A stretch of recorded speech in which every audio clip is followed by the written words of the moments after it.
forever on fire.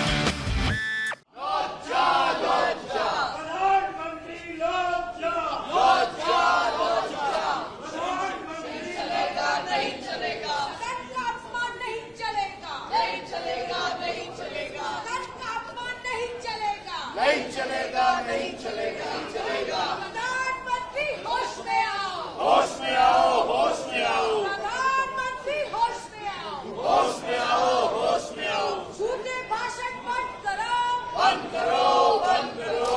झूठे भाषण बंद करो, बंद करो, बंद करो। भाषणबाजी बंद करो, बंद करो, बंद करो। विपक्ष का सम्मान करो, सम्मान करो, सम्मान करो। एलओपी का सम्मान करो, सम्मान करो, सम्मान करो। देखिए,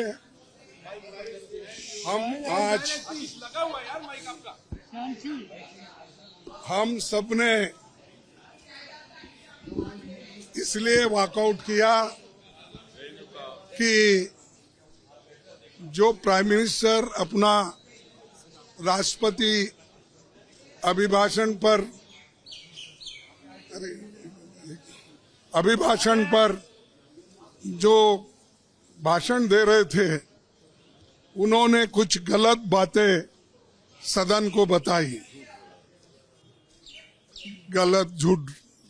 और उनकी आदत है कि झूठ बोलना, लोगों को भ्रमित करना और जो सत्य के जो विरोध में बात करना, ये उनकी आदत है। और मैंने सिर्फ उनको इतना ही पूछा कि जब वो संविधान के बारे में बोले कि आज लोग संविधान के लिए बचाने के लिए डंडोरा पीट रहे हैं, ऐसी बात उन्होंने कही।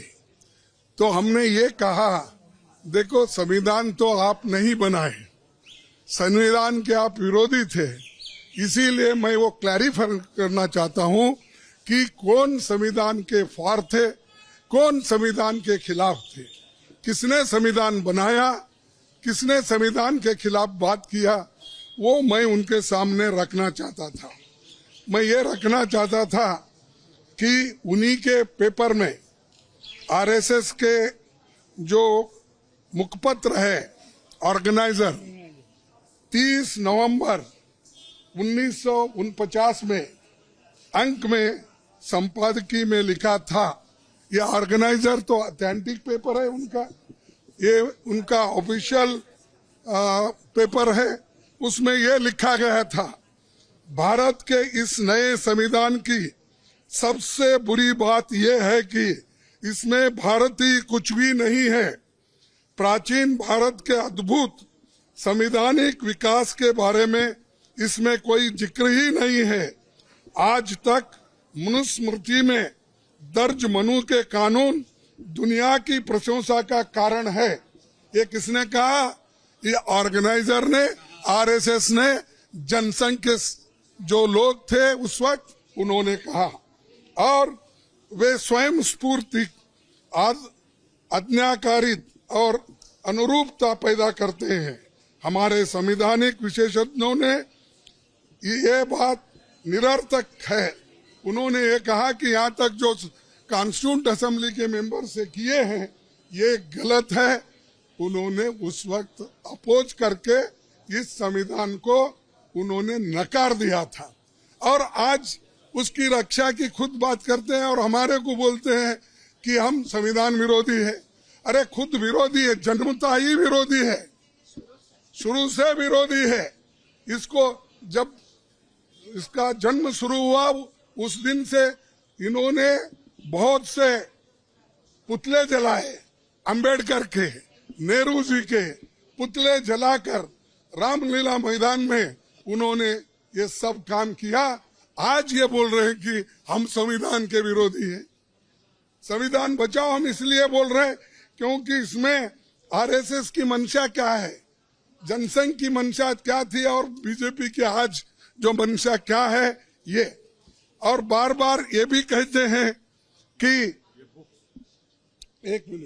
बार बार ये भी कहते हैं बाबा साहब अंबेडकर को इन्होंने इज्जत नहीं दी, उन्होंने सब कुछ उनको हरा दिया, ऐसी गलत बातें यहां पर भी कही गई, वहां पर भी वो कह रहे।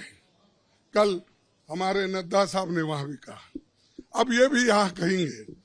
फिर भी मैं आपको बताना चाहता हूं, ड्राफ्टिंग कमेटी के चेयरमैन बाबा साहब अंबेडकर ने अपने शब्दों में कहा है कि मुझे बहुत आश्चर्य हुआ था जब प्रारूप समिति ने मुझे अपना अध्यक्ष चुना। सुन रहे हैं आप?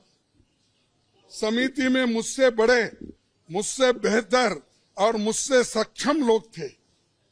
ये कांग्रेस पार्टी के अनुशासन का ही कमाल है कि प्रारूप समिति संविधान सभा में संविधान को हर धारा और हर संशोधन के बारे में निश्चित जानकारी के साथ प्रस्तुत कर सकी। कौन करे? कांग्रेस वाले करे।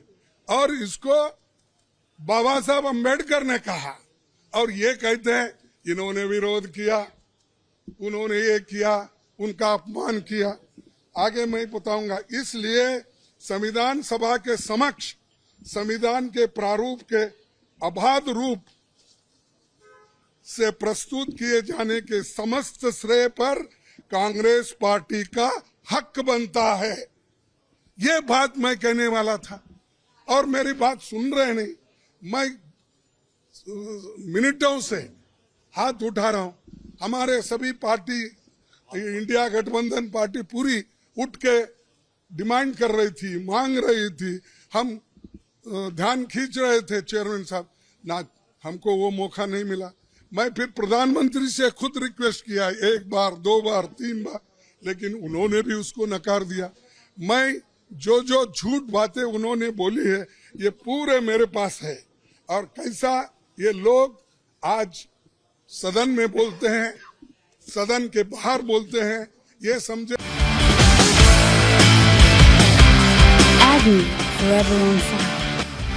हैं वही पढ़े लिखे हैं और गलत बातें बोलने में माहिर है। ये तो मैं बाबा साहब अंबेडकर का स्पीच कॉन्स्टिट्यूंट असेंबली में जो बोला वो लाया हूं, और ऑर्गेनाइजर में उनके लोग क्या बोले हैं वो भी मैं बताना चाहता था, लेकिन उन्होंने मौका नहीं दिया। और इसलिए मैं कंडम करता हूं, हम सभी लोग कंडम करते हैं, और कंडम करके हम वॉकआउट किए, क्योंकि ये हमारे बात को जब कोई महत्व ही नहीं है तो वहां बैठकर क्या सुने हम। और जब प्रधानमंत्री खुद यहाँ पर जब बात कर रहे थे राहुल जी, उस वक्त 2 बार उठ के उन्होंने क्लैरिफिकेशन की कोशिश की, क्लैरिफाई कर दिए। 4 मिनिस्टर क्लैरिफाई कर दिए।